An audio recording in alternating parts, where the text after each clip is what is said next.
Students, अब हमने start करना है एरिथ्रोपोइसिस एंड एनीमियाज। एरिथ्रोपोइसिस क्या होती है? Formation of red blood cell. ठीक है। एरिथ्रोसाइट कहते हैं हम आरबीसीज को, और उनकी फॉर्मेशन को एरिथ्रोसाइटोसिस। अब एक दिन में कितने आरबीसीज बनते हैं? तकरीबन 10⁻12। और ये कैसे ट्रिगर होता है? एरिथ्रोपोइटिन से। और एरिथ्रोपोइटिन जो हार्मोन है वो कहाँ से स्क्रीट होता है? Peritubular capillaries of kidney. और ये हमें आरबीसीज नजर आ रहे हैं बाइकनकेव डिस्क में। अब ये देखें, सबसे पहले स्टेम सेल आता है, वो कन्वर्ट होता है अर्ली बर्स्ट फॉर्मिंग यूनिट में, फिर उसके बाद लेट बर्स्ट फॉर्मिंग यूनिट में, फिर कॉलोनी फॉर्मिंग यूनिट एरिथ्रॉइड, और फिर प्रोनॉर्मोब्लास्ट बनता है। उसके बाद काफी सारे स्टेज आते हैं, और उसके बाद रेटिक्यूलोसाइट बनता है। और रेटिक्यूलोसाइट वो स्टेज होती है, मेच्योर सेल जो होते हैं उससे बिल्कुल पहले एक स्टेज, उसको हम कहते हैं रेटिक्यूलोसाइट। उसके बाद वो आरबीसीज बन जाते हैं जो सर्कुलेशन में आ जाते हैं। और ये एरिथ्रोपोइसिस की फुल डायग्राम है, ये किडनी है। इसमें क्या होगा कि अगर ये ऑक्सीजन सेंसर्स लगे होते हैं, HIF, hypoxia inducible factors alpha and beta, ये सेंसर लगे होते हैं किडनी में। ये हाइपोक्सिया को सेंस करेंगे, उससे एरिथ्रोपोइटिन प्रोड्यूस होगा। और एरिथ्रोपोइटिन किन किन स्टेजेस पे एक्ट करता है, ये MCQ आ सकता है। लेट बर्स्ट फॉर्मिंग यूनिट में, क्लोनी फॉर्मिंग यूनिट पे, और यहाँ पे प्रो नॉर्मोब्लास्ट की स्टेज पे। ये अर्ली बर्स्ट फॉर्मिंग यूनिट पे एक्ट नहीं करता। उसके बाद स्टेजेस ऑफ एरिथ्रोपोइसिस, कौन कौन सी स्टेज होती हैं? सबसे पहले हमें पता है मेगा कैरियोसाइट एरिथ्रोइड प्रोजेनिटर। हमने देखा था कि कौन हीमोपोइसिस की दो लीनेज थी, लिम्फोइड और माइलॉइड। और जो माइलॉइड थी उनमें जो मोनोसाइट और ग्रेन्युलोसाइट वाला होता है ना, वो अलग हो जाता है। मेगा कैरियोसाइट एरिथ्रोइड अलग हो जाता है। फिर mega karyocyte erythroid progenitor platelets बनाता है और आरबीसीज बनाता है। ये प्रोजेनिटर क्या बनाएगा? प्रो एरिथ्रोब्लास्ट, उसके बाद अर्ली एरिथ्रोब्लास्ट बनेगा, फिर इंटरमीडिएट एरिथ्रोब्लास्ट बनेगा, और उसके बाद लेट एरिथ्रोब्लास्ट बनता है। और उसके बाद न्यूक्लियर एक्सट्रूजन होती है, लेट के बाद होती है ये। न्यूक्लियस निकल जाता है, पहली जो इमेच्योर जितनी भी स्टेजेस हैं उनमें न्यूक्लियस है। उसके बाद रेटिक्यूलोसाइट बनता है, और फिर आरबीसीज बनता है। और ये maturation of एरिथ्रॉइड precursors and iron Uptake, इसमें कितना टाइम लगता है? तकरीबन 3 हफ्ते। और रेटिक्यूलोसाइट से आरबीसी बनने में 7 दिन लगते हैं। अब स्टेजेस ऑफ एरिथ्रोपोइसिस में सबसे पहली स्टेज है प्रो एरिथ्रोब्लास्ट, या इसका दूसरा नाम होता है प्रो नॉर्मोब्लास्ट। इसके जो डायमीटर है वो 15 to 20 माइक्रोमीटर। अब हमारा जो मेच्योर आरबीसी होता है उसका कितना डायमीटर होता है? 7 to 8 माइक्रोमीटर। अब आप खुद ही देख लें कि जो ब्लास्ट स्टेज है वो कितना बड़ा है। और अगर इस तरह की कोई भी बोन मैरो में कोई डिजीज हो जाए, बोन मैरो में कोई कोई भी डिफेक्ट हो जाए, तो क्या होता है कि ब्लास्ट जो होते हैं वही सर्कुलेशन में आना शुरू हो जाते हैं, और इतने बड़े बड़े आरबीसी। और माइक्रो सर्कुलेशन जो होती है, हमारी छोटी छोटी वेसल्स, वो कोई 3.5 माइक्रोमीटर की होती हैं। और अगर इस तरह का कोई आरबीसी ब्लास्ट अगर आ जाए, तो खुद ही सोचें कि वेसल ब्लॉक तो होगी होगी, वो बल्कि रप्चर हो जाएगी। उसके बाद इसके अंदर न्यूक्लियस होते हैं और मल्टीपल न्यूक्लियोलाई होते हैं। अभी इसमें कोई दो नजर आ रहे हैं हमें, लेकिन काफी सारे न्यूक्लियोलाई भी होंगे। बेजोफिलिक साइटोप्लाज्म होता है इसके अंदर, और एक पेरी न्यूक्लियर हेलो होता है। हेलो, पेरी न्यूक्लियर हेलो मतलब एक सर्कल सा बन रहा होता है, एक शेड सा बन रहा होता है। और इसमें माइटोसिस की एक्टिविटी बहुत हाई होती है, क्योंकि अब ये ब्लास्ट है, इसने माइटोसिस करके ही आगे अपने सेल्स बनाने हैं। और इसमें कोई हीमोग्लोबिन नहीं है अभी तक। उसके बाद आती है बेजोफिलिक या अर्ली नॉर्मोब्लास्ट। इसका जो साइज होता है वो 14 to 17 माइक्रोमीटर होता है। न्यूक्लियोलाई जो होते हैं वो इसमें कम हो जाते हैं पहले की निस्बत। उसके बाद इसमें भी बेजोफिलिक साइटोप्लाज्म है और एक्टिव माइटोसिस। अब इसका नाम क्या? बेजोफिलिक नॉर्मोब्लास्ट या अर्ली नॉर्मोब्लास्ट। उसके बाद आता है पॉलीक्रोमेटोफिलिक या इंटरमीडिएट नॉर्मोब्लास्ट। इसका जो डायमीटर होता है वो 10 to 15 माइक्रोमीटर। और इसके अंदर पॉलीक्रोमेजिया होता है। क्रोमेजिया या क्रोमेटिक का वर्ड क्या होता है? कलर। तो इसका कलर जो होता है ना, उसके काफी कलर्स हमें ऐसे शो हो रहे होते हैं इसके न्यूक्लियस में। और न्यूक्लियस जो होता है ना, वो इसमें कंडेंस होना स्टार्ट हो जाता है। और जो हीमोग्लोबिन है वो इस स्टेज पे अपीयर होना स्टार्ट होती है। तो ये MCQs आप लोगों ने अच्छे से देखने हैं कि कौन कौन से स्टेजेस पे हीमोग्लोबिन अपीयर होना स्टार्ट हुई है, कब माइटोटिक एक्टिविटी खत्म हुई है, और कब हमारे पास इस न्यूक्लियस एक्सट्रूजन हुई है। उसके बाद आता है ऑर्थोक्रोमेटिक या लेट नॉर्मोब्लास्ट। इसमें क्या होता है कि जो न्यूक्लियस अभी भी मौजूद होता है लेट नॉर्मोब्लास्ट में, लेकिन न्यूक्लियस जो होता है ना वो बिल्कुल पेरिफेरी पे चला जाता है। इसका जो डायमीटर है वो और कम हो गया, 7 to 10 माइक्रोमीटर। न्यूक्लियस भी कॉम्पैक्ट हो गया है, और साइटोप्लाज्म में हाई हीमोग्लोबिन, यानी हीमोग्लोबिन कंटेंट इसमें बहुत हाई होता है, और माइटोसिस रुक जाती है इस स्टेज पे आगे। उसके बाद क्या है, रेटिक्यूलोसाइट। रेटिक्यूलोसाइट स्लाइटली लार्जर देन आरबीसी, और उसके बाद न्यूक्लियस इसमें नहीं होती, आरएनए भी होता है साइटोप्लाज्म में। और इसकी नॉर्मल परसेंटेज होती है ब्लड में, वो क्या होती है, 0.5 से 2.5%। ये अब हमारे जो है पेरिफेरल स्मेयर पे नजर आ रहे हैं। ये क्या है, प्रो एरिथ्रोब्लास्ट। सबसे पहले हमें इस तरह के नजर आ रहे होते हैं पेरिफेरल स्मेयर पे। बेजोफिलिक नॉर्मोब्लास्ट, ये पॉलीक्रोमेटिक। अब देखें कलर चेंज लग रहा है ना इसमें न्यूक्लियस का। उसके बाद ऑर्थोक्रोमेटिक, इसमें पेरिफेरी पे बिल्कुल प्रेजेंट है न्यूक्लियस। और ये रेटिक्यूलोसाइट, और ये एरिथ्रोसाइट। अच्छा, रेटिक्यूलोसाइट के स्टेन का क्या नाम होता है? Supravital stain. ओके, और आरबीसीज का, या ब्लड को जो हम स्टेन लगाते हैं? जिम्जा। जिम्जा भी लगा सकते हैं। एक और स्टेन भी होता है, लिशमैन स्टेन। ये हमारे मीडिया सेंडअप में भी आया था, साहस के। तो लिशमैन स्टेन होता है।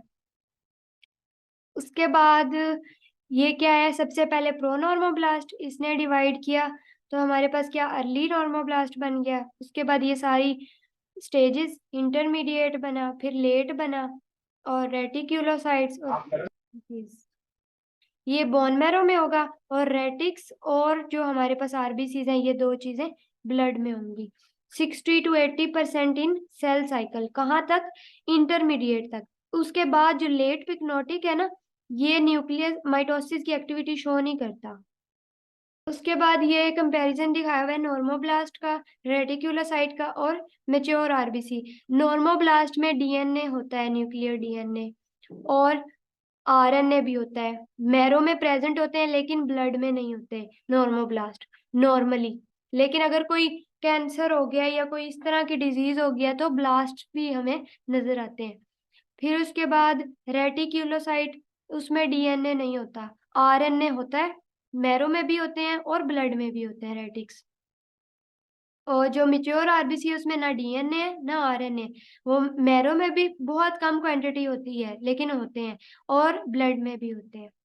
एरिथ्रोपोइटिन क्या करता है, ग्लाइकोसाइलेटेड पॉलीपेप्टाइड होता है, और ये रेगुलेट करता है एरिथ्रोपोइसिस को। ठीक है, 90% ये प्रोड्यूस होता है peritubular interstitial cells of kidney से, और 10% लीवर या एल्सवेयर। और इसके रेलिवेंट हम क्या याद रखते हैं, थ्रोम्बोपोइटिन। थ्रोम्बोपोइटिन जो होता है वो 90% होता है लीवर और बाकी ऑर्गन से, और 10% हमारे किडनी से होता है। उसके बाद ये एरिथ्रोपोइटिन का फॉर्मेशन, थ्रोम्बोपोइटिन का काय को 90% लीवर से 10% किडनी से। जी, थ्रोम्बोपोइटिन जो होता है ना वो इससे उल्ट होता है। सबसे पहले हाइपोक्सिया होगा, फिर हाइपोक्सिया इंड्यूसिबल फैक्टर्स एक्टिवेट होंगे, फिर वो एरिथ्रोपोइटिन की प्रोडक्शन करवाएंगे। उसके बाद क्या होगा, वॉन हिप्पल लिंडो, ये एक प्रोटीन का नाम है, ये तोड़ता है हाइपोक्सिया इंड्यूसिबल फैक्टर्स को। ठीक है, और जो ये वाली है PHD2 प्रोलाइल हाइड्रोक्सीलेज, इसने क्या करना, हाइड्रोक्सीलेज यानी हाइड्रोक्सिल ग्रुप को ऐड करती है हाइपोक्सिया इंड्यूसिबल फैक्टर्स को। ठीक है, ये इनको एक्टिवेट करती है, PHD2 हाइपोक्सिया इंड्यूसिबल फैक्टर को। और जब ये एक्टिवेट हो जाते हैं तो इनको तोड़ देती है वॉन हिप्पल लिंडो प्रोटीन। और इन तीन प्रोटीन्स में VHL, HIF और PHD2, इनमें अगर म्यूटेशन होती है ना तो कंजेनिटल पॉलीसाइथीमिया हो जाता है। अब पॉलीसाइथीमिया की दो होती है ना टाइप्स, हमने पढ़ा था, प्राइमरी और सेकेंडरी। प्राइमरी को हम कहते हैं पॉलीसाइथीमिया वेरा, और ये होती है म्यूटेशन से, जेनेटिक। सेकेंडरी किसी और कॉज से, जिस तरह हाई एल्टीट्यूड वगैरह हो गया। उसके बाद हाई लेवल एरिथ्रोपोइटिन के, जब एनीमिया होगा तब एरिथ्रोपोइटिन ज्यादा रिलीज होगा ताकि एरिथ्रोपोइसिस ज्यादा हो। HB एबनॉर्मेलिटीज में, रीनल कार्सिनोमा में, और कार्डियक और पल्मोनरी डिसऑर्डर्स में, इनमें क्या होता है, हाई लेवल्स एरिथ्रोपोइटिन के रिलीज हो रहे होते हैं। और लो लेवल कब होता है, पॉलीसाइथीमिया में और स्वेयर रीनल डिजीज में, यानी रीनल फेलियर की तरफ बंदा चला गया है, तो उसका किडनी काम नहीं करेगा और एरिथ्रोपोइटिन नहीं रिलीज होगा। यहाँ तक सबको क्लियर है? सबसे पहले हाइपोक्सिया होगा, उसके बाद क्या होगा, हाइपोक्सिया इंड्यूसिबल फैक्टर अल्फा और बीटा एक्टिवेट होंगे। ये एक्टिवेट हो गए तो इन्होंने एरिथ्रोपोइटिन की सिक्रीशन करवा देनी है। लेकिन अब इसको कंट्रोल करने के लिए कि बहुत ज्यादा हाइपोक्सिया ना उसको फील हो किडनी को, इन फैक्टर्स को इनएक्टिवेट करने के लिए क्या होती है, वॉन हिपल लिंडो प्रोटीन, वो इसको रेगुलेट कर रही होती है। ठीक है, उसने इनको तोड़ देना होता है HIFs को, और इनकी म्यूटेशन पॉलीसाइथीमिया काज करती है। समझ आ गई? जी ओके, थैंक यू। ओके। उसके बाद क्लिनिकल यूजेस ऑफ एरिथ्रोपोइटिन, हम कब कब एरिथ्रोपोइटिन एक्सटर्नली IV के थ्रू या किसी और तरह हम दे सकते हैं, कब, जब anaemia of chronic renal disease हो गई है। अब एनीमिया हुआ है लेकिन क्या, क्रॉनिक रीनल डिजीज, जब किडनी फंक्शन ही नहीं कर रही, कोई एरिथ्रोपोइटिन बना ही नहीं रही, फिर हम क्या एक्सटर्नली देंगे। माइलोडिस्प्लास्टिक सिंड्रोम, माइलोडिस्प्लास्टिक डिस्प्लेजिया का वर्ड जो होता है ना, उसका मतलब होता है loss of architecture and orientation. तो माइलोडिस्प्लास्टिक यानी जो माइलोइड के सेल्स है ना, माइलोइड लीनेज के, उनमें डिस्प्लेजिया हो गया, यानी उनकी शक्ल ही खराब हो गई है। ये एक सिंड्रोम होती है, ये माइलोप्रोलिफरेटिव। अब हमने पढ़ा था ना, दो लीनेज होती है, लिम्फोइड और माइलोइड। अगर लिम्फोइड लीनेज में मसला हो गया, कोई म्यूटेशंस आ गई, तो क्या होगा, लिम्फोप्रोलिफरेटिव डिसऑर्डर्स, यानी लिम्फोइड सेल्स बहुत ज्यादा बनेंगे। उसकी एग्जांपल होती है ALL और CLL, क्रॉनिक लिम्फोसिटिक और एक्यूट लिम्फोब्लास्टिक ल्यूकीमिया। और जो माइलोप्रोलिफरेटिव होते हैं उनमें माइलोइड सेल्स ज्यादा हो जाते हैं, उनमें एग्जांपल होती है CML की, polycythaemia vera, PV, ET, essential thrombocythaemia और माइलोफाइब्रोसिस की। ठीक है, उसके बाद कौन सी कॉज है, anaemia associated with malignancy and chemotherapy. इसमें भी क्या होगा कि बिल्कुल एरिथ्रोपोइटिन बनना खत्म हो गया है, तो हम एक्सटर्नली देंगे। और chronic disease, rheumatoid arthritis, anaemia of pre maturity और पेरियोपेराइटिस डिजीज। उसके बाद एनीमिया, एनीमिया क्या होता है, इस तरह का कोई भी लेम आंसर कोई हमसे पूछे एनीमिया क्या होता है, हम ये नहीं कहेंगे HB कम हो गई है या RBC कम हो गया, नहीं। HB तो होती हर किसी में अलग है ना, मेल में अलग क्राइटेरिया है, फीमेल में अलग है, बच्चों में और वैल्यू होती है। हम ऐसे नहीं कहेंगे, हम कहेंगे reduction in haemoglobin concentration of blood below normal for particular age and sex. ठीक है, पर्टिकुलर एज और सेक्स में जो कम होगी ना HB नॉर्मल लेवल से, उसको हम एनीमिया कहेंगे।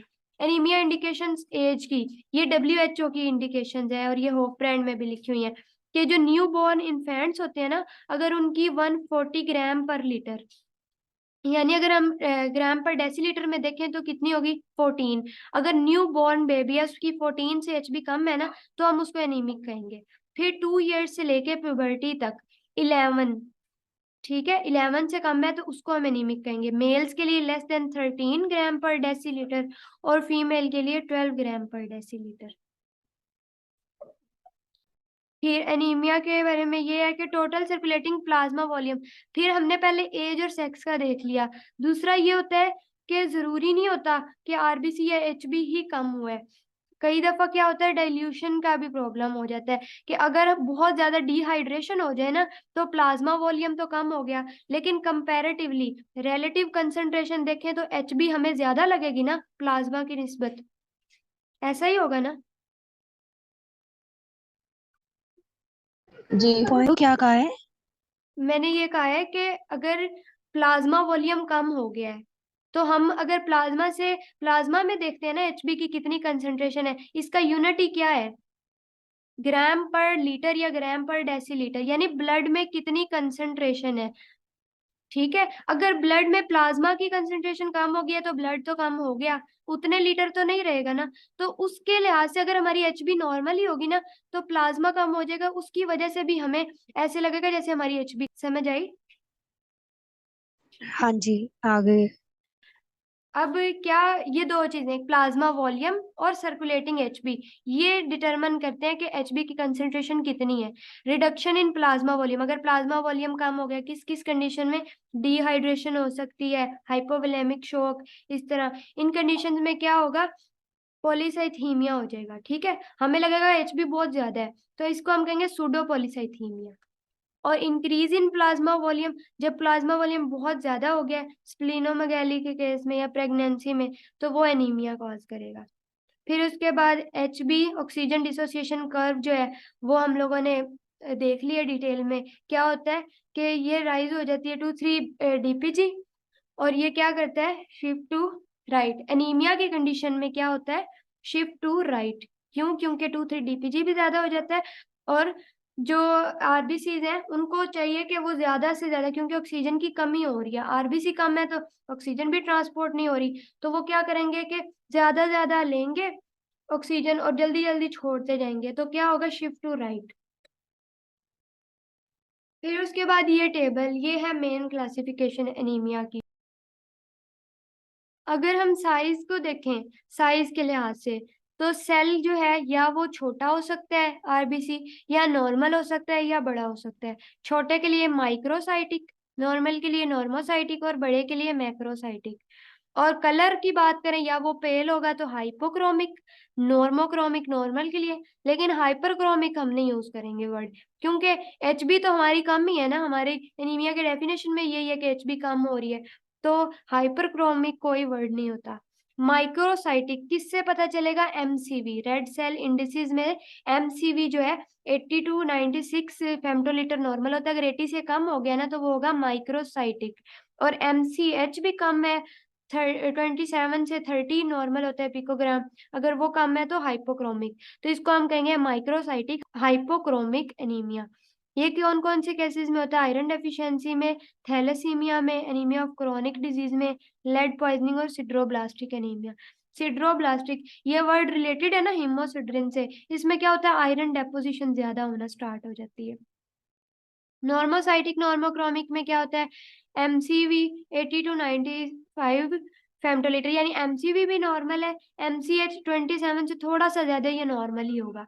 और ये क्या होता है, हिमोलिटिक एनीमियाज में, anaemia of chronic disease after acute blood loss. अच्छा, एक ये यहाँ पे वर्ड है, आफ्टर एक्यूट ब्लड लॉस। हमारी जो फर्स्ट ईयर में था ना, कि हमारी रोस में कई जगह पे लिखा होता था कि ब्लड लॉस नॉर्मोसाइटिक नॉर्मोक्रोमिक है, कई जगह पे लिखा होता था माइक्रोसाइटिक हाइपोक्रोमिक। तो फिर जब मैंने गौर से पढ़ा ना, तो जहाँ पे लिखा होता था ना एक्यूट ब्लड लॉस, एक्यूट का मतलब क्या होता है, शॉर्ट टर्म। जैसे ही हमें ब्लड लॉस हुआ है ना, फौरन से क्या होगा, हमारे ब्लड वॉल्यूम हमारा कम हो जाएगा। लेकिन नॉर्मोसाइटिक नॉर्मोक्रोमिक है ना, सेल का साइज कम हुआ है ना सेल का कलर। लेकिन अगर क्रोनिक ब्लड लॉस हो ना, तो long term blood loss, bleeding हुई जा रही है, कोई मेनोरेजिया का केस है या कोई ब्लीडिंग डिसऑर्डर है, उससे क्या होगा, माइक्रोसाइटिक हाइपोक्रोमिक। उससे क्या होगा कि आयरन डेफिशिएंसी होना स्टार्ट हो जाएगी, हमारे ब्लीडिंग हो रही है तो क्या होगा, ब्लड लॉस हो रहा है, और हर चीज की डेफिशिएंसी होना स्टार्ट हो जाएगी, सेल्स की डेफिशिएंसी, और बाकी ऑर्गन्स भी सही से काम नहीं करेंगे, उनको जब ऑक्सीजन और जो है ब्लड की सप्लाई नहीं मिलेगी, तो हमें क्या होगा, माइक्रोसाइटिक हाइपोक्रोमिक। और रीनल डिजीज में भी नॉर्मोसाइटिक नॉर्मोक्रोमिक होता है, मिक्स्ड डेफिशिएंसीज और बोन मैरो फेलियर। ठीक है, ए प्लास्टिक एनीमिया, ए प्लास्टिक एनीमिया का क्या मतलब होता है, बोन मैरो फेलियर के केस में। और हमने पढ़ा था ना, साइटोपिनिया सेल्स का कम होना होता है और साइटोसिस ज्यादा, तो एक वर्ड होता है पैन साइटोपिनिया, पैन का मतलब होता है आल, और साइटोपिनिया मतलब सेल्स का कम हो जाना, आल सेल्स, आल सेल लिनेज, प्लेटलेट्स, आरबीसीज, डब्ल्यूबीसीज, जब सारे सेल्स कम हो जाते हैं तो वो ए प्लास्टिक एनीमिया में होते हैं, क्योंकि बोन मैरो ही फेल हो गया। मैक्रोसाइटिक में क्या होता है, एमसीवी 95 से ज्यादा हो जाता है, और ये किस केस में होता है, मेगैलोब्लास्टिक में। विटामिन बी 12 यानी साइनोकोबालामाइन, इसके दो नाम और होते हैं, साइनोकोबालामाइन और एक्सट्रिंसिक फैक्टर, या फोलेट की डेफिशिएंसी हो जाए यानी विटामिन बी 9, इनकी डेफिशिएंसी होगी तो मेगैलोब्लास्टिक एनीमिया होगा। इससे क्या होता है कि ये अब दो फैक्टर्स जो है ना, विटामिन, ये हमारे नॉर्मल एरिथ्रोपोइसिस के लिए जरूरी होते हैं, अगर ये नहीं होंगे तो क्या होगा कि जो हमारे आरबीसी है वो सही से मैच्योर नहीं हो पाएंगे, विटामिन B12 का काम होता है डीएनए सिंथेसिस करवाना, और फोलेट का काम होता है मिथाइलेशन कर। हमने देखा ना कि जो प्रोटोपोरफायरिन की डायग्राम थी उसमें मिथाइल ग्रुप्स भी थे, तो ये काम फोलेट का होता है।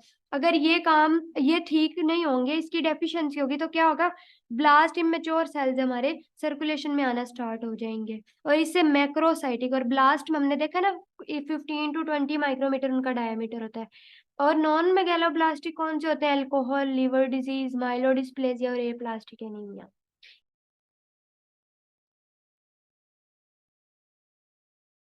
अच्छा, अब एनीमिया के क्लिनिकल फीचर क्या होते हैं। बीइंग अ लैब टेक्नोलॉजिस्ट आपको पता होना चाहिए कि मेनली जो भी डिजीजेज हम पढ़ेंगे ना उसमें हमने क्या हीमो में करना होता है, क्लिनिकल फीचर। सबसे पहले तो वजह पता होना चाहिए कि मसला कहाँ पे आ रहा है। जब वो पता चल जाए फिर क्लिनिकल फीचर्स, और हमारे पास क्या होता है, लैब इन्वेस्टिगेशंस। क्योंकि जो सिनेरियोज आते हैं ना उसमें ऐसे होता है कि एक पेशेंट है, इतनी एज है उसका, वो ऐसे प्रेजेंट कर रहा है, तो उसको क्या डिजीज होगी। तो क्लिनिकल फीचर क्या है हमें पता है, पेलर, टैकीकार्डिया और पाल्पिटेशंस। टैकीकार्डिया क्या होता है, नॉर्मल हार्ट बीट 72 होती है ना पर मिनट। अगर 100 से ज्यादा हो जाए तो टैकीकार्डिया, और अगर 60 से कम हो जाए तो ब्रेडिकार्डिया। उसके बाद शॉर्टनेस ऑफ ब्रेथ, और वीकनेस, लिथार्जी, और हेडेक्स, और pallor of mucous membranes, nail bed, sorry. अच्छा, म्यूकस मेम्ब्रेन जो है वो पेल होंगे इसमें, ये याद रखना। अब specific science with specific disease है, ये इंपॉर्टेंट है। ये ना होफ ब्रांड में कई जगह पे लिखा हुआ है कि कोइलोनाइकिया यानी स्पून शेप नेल्स कहाँ पे नजर आते हैं, आयरन डेफिशिएंसी एनीमिया में। जॉन्डिस किस में नजर आता है, हिमोलिटिक एनीमिया में। लेग अल्सर्स हमें नजर आते हैं सिकल सेल डिजीज में। और जो बोन डिफॉर्मिटीज है ना वो थैलेसीमिया मेजर में नजर आती हैं। ये हमारे एनीमिया वाले सेकंड चैप्टर में भी लिखा हुआ है, और हिमोलिटिक एनीमिया वाले चैप्टर में भी ये लिखा हुआ है।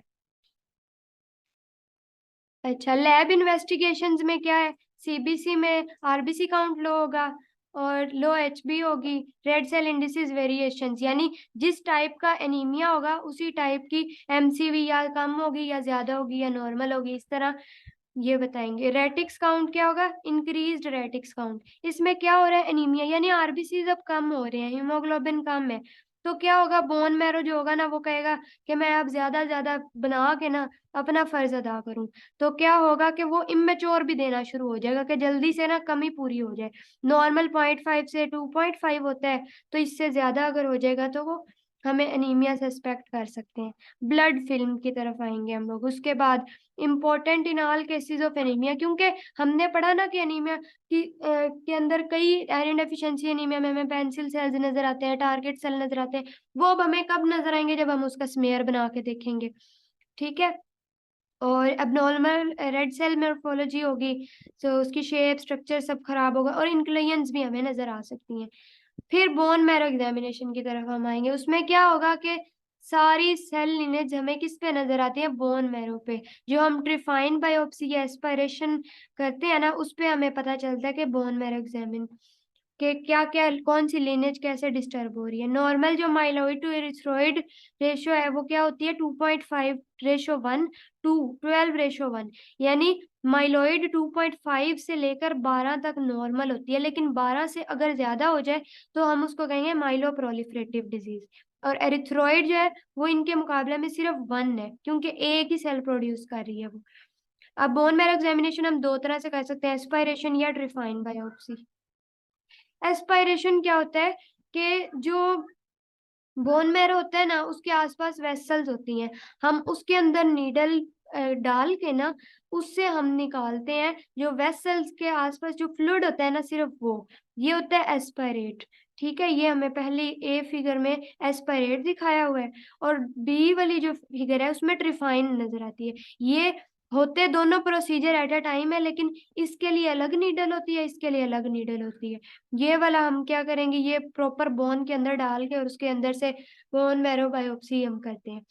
एस्पिरेशन की साइट क्या होती है, पोस्टीरियर आइलिक क्रस्ट, स्टर्नम एफोबेस, और टीबिया इन इन्फेंट्स, ठीक है। ओबेस हो गया तो क्योंकि हमें बहुत जरूरी है कि जो बोन है ना वो प्रोमिनेंट हो, इसीलिए तो हम इलियक जो है ना क्रस्ट उसको चूज करते हैं, क्योंकि हमारी बॉडी में वही सबसे ज्यादा प्रोमिनेंट होती है। और बाकी और हम किसी और चीज को इसलिए नहीं करते क्योंकि हमने पहले भी पढ़ा है ना कि कौन कौन सी बोन्स में हिमोपोइसिस टिल हमारी एडल्टहुड तक हो रही होती है। और ट्रिफाइन भी हम पोस्टीरियर हेलिक क्रस्ट से लेते हैं। इन्फेंट्स की हम टीबिया से लेते हैं क्योंकि उनकी वो भी प्रोमिनेंट होती है, उनको कोशिश करते हैं ज्यादा पेन भी ना हो। स्टेन्स क्या होते हैं, एस्पेरेट पे हम रोमानस्की या पर्ल रिएक्शन करवाते हैं, या आयरन के लिए जो होता है पर्ल प्रोशियन ब्लू। और ट्रिफाइन पे हम हिमाटोक्सिलिन या नियोसिन नॉर्मल स्टेन जो होता है या रेटिक्यूलिन स्टेन लगाते हैं। एस्पिरेशन का जो रिजल्ट होता है ना वो 1 to 2 आवर्स में हमें मिल जाता है, और जो ट्रिफाइन का होता है वो 1 to 7 डेज में हमें मिलता है। हमें कोई वो बोन मैरो की रिपोर्ट भी लेने आए तो हम कोई 7 डेज का ही देते हैं according to decalcification method, क्योंकि ट्रिफाइन में हम क्या बोन्स ही तो निकाल रहे हैं तो उसको डीकैल भी तो करना होता है। जो डीकैल्सिफायर्स होते हैं उसमें नाइट्रिक एसिड और ईडीटीए होते हैं मोस्ट कॉमन। हम लैब में तो नाइट्रिक एसिड यूज कर रहे होते हैं। नाइट्रिक एसिड की हम डाइल्यूशंस बनाते हैं, 5% भी बना सकते हैं, 10% भी बना सकते हैं। उसके बाद इंडिकेशंस है, दोनों की इंडिकेशन सेम है कि बहुत ज्यादा बोन मैरो की साइटोपिनियाज हो गए हैं या कोई लिम्फोमा वगैरह हो गया है तो हम लोग ये करवाते हैं बोन मैरो एग्जामिनेशन, ठीक है।